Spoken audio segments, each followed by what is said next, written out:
তো আমার জন্য কোনো এনডি ফিল্টারই দরকার নেই।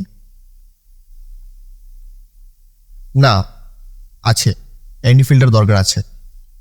ND filters, film makers, cinematographer, weddings, pre weddings, যারা এই ধরনের শ্যুট করো না কেন তাদের জন্য এনডি ফিল্টার কিন্তু একটা খুবই ভালো বন্ধু। কারণ এখনও অনেক বিগিনার ভিডিওগ্রাফার্স আর সিনেমাটোগ্রাফার্স আছো যারা কিন্তু এখনও এনডি ফিল্টার্স ইউজ করে না। তো আজ আমি শর্টকাটে বুঝিয়ে দিই এনডি ফিল্টার্সের কি কাজ, বেস্ট আর কেন এনডি ফিল্টার্স ইউজ করা জরুরি। এনডি ফিল্টার হলো একটা এমন জিনিস যেটা তুমি 1 to 9 বা 1 to 12 স্টপ পর্যন্ত এক্সপোজারকে কন্ট্রোল করতে পারবে। ফর এক্সাম্পল, যখন আমরা দুপুরবেলায় আউটডোর শ্যুট করি সে সময় দেখা যায় দুপুরবেলায় কিন্তু আমাদের অনেক বেশি ওভার এক্সপোজ ভিডিওর মধ্যে আসে, সেটা কন্ট্রোল করা কিন্তু খুবই মুশকিল যদি এনডি ফিল্টার না থাকে।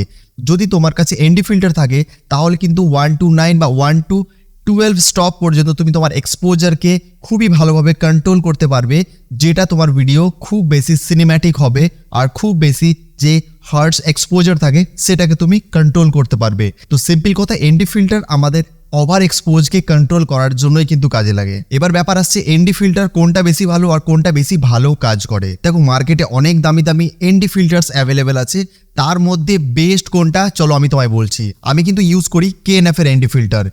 এই এনডি ফিল্টারটা এমন একটা ফিল্টার যে ফিল্টারটি কম দামের মধ্যেও কিন্তু খুব হাই পারফরম্যান্স তোমায় দেয়। আর KNF এনডি ফিল্টারের সব থেকে প্লাস পয়েন্ট হলো এই কোনো রকম কিন্তু শার্পনেস কম করে না, মানে তোমার ভিডিওতে কোনো রকম কিন্তু ইফেক্ট পড়ে না। যখন এটা 1 to 9 স্টপ পর্যন্ত তুমি যখন এক্সপোজার ডাউন করবে তখন কিন্তু তোমার কোনো রকম কিন্তু ভিডিওর মধ্যে কোনো ব্লারি ইফেক্টস বা কোনো শার্পনেস কিন্তু যায় না। KNF এতটা বেসিক বেটার পারফরম্যান্স দেয়।